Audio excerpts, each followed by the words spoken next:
Hey, on 110, this is Ensign Labs 1 again with Captain Laney. We're here to talk today about civility. Sir, can you explain to me what civility is?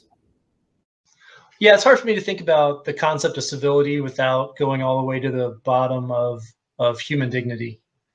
That I think the essence of human of civility is that if we are willing to grant each other person their free will and their ability to have their own perspective, then I think the demands of civility just rise naturally out of that. Um, I think civility creates that space where I'm willing to consider your perspective. Um, I think it's interesting because I think a lot of civility is giving other people the right to be wrong from your perspective. Being able And to handle things in your eyes that may not be right or are unfair or disrespectful, even. perhaps, yeah. And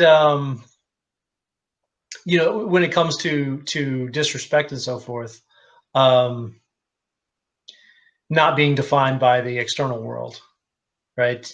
Um, if I'm a person who recognizes your fundamental human dignity, um, it might happen that you don't recognize mine, but your failure to recognize mine doesn't necessarily limit my ability to show you civility. When other people aren't reciprocating the values that you hold, it's not, you still hold that responsibility to respect what they believe. Right. Yeah. So for the civility chapter, we read Carter's 5 rules of civility, and I think they get to it. They don't get all the way down to human dignity, but they give us really, really good rules that civility doesn't. It's not just for people that we like. That it requires that we have courage um, and assume that people aren't trying to hurt us, and that we're generous and be willing to grant other people their perspective and so forth.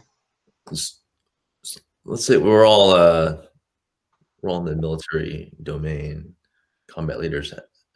How do you extend civility to your enemies or people that are trying to hurt you? So I think we're in a good place in our culture in that we do think that there's an ethical way to fight a war, right? And so we recognize that there's the possibility where two nation states might feel like they can only solve their problems through warfare.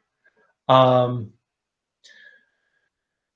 but we are willing to grant the basic dignity of the people that we're fighting against, and in the ways that we fight, we're trying to acknowledge the dignity of the non-combatants and take on risk.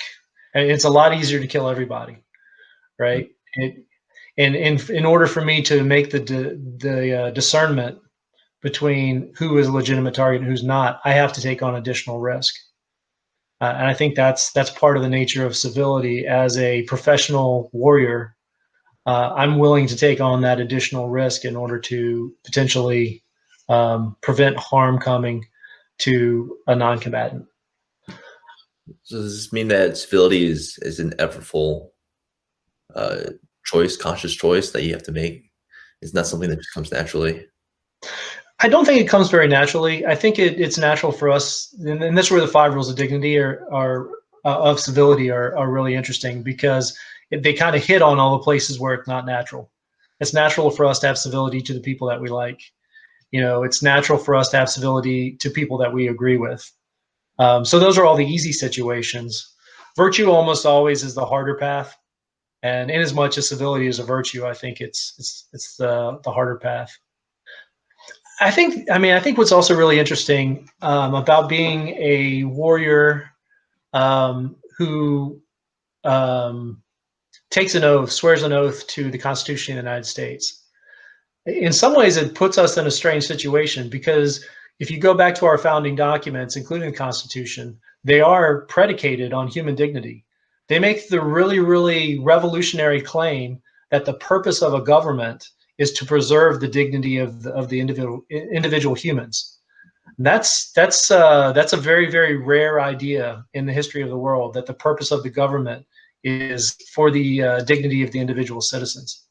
So we exist in a system that's predicated upon the dignity of humans, and yet as warriors in support of that Constitution, we may go take lives.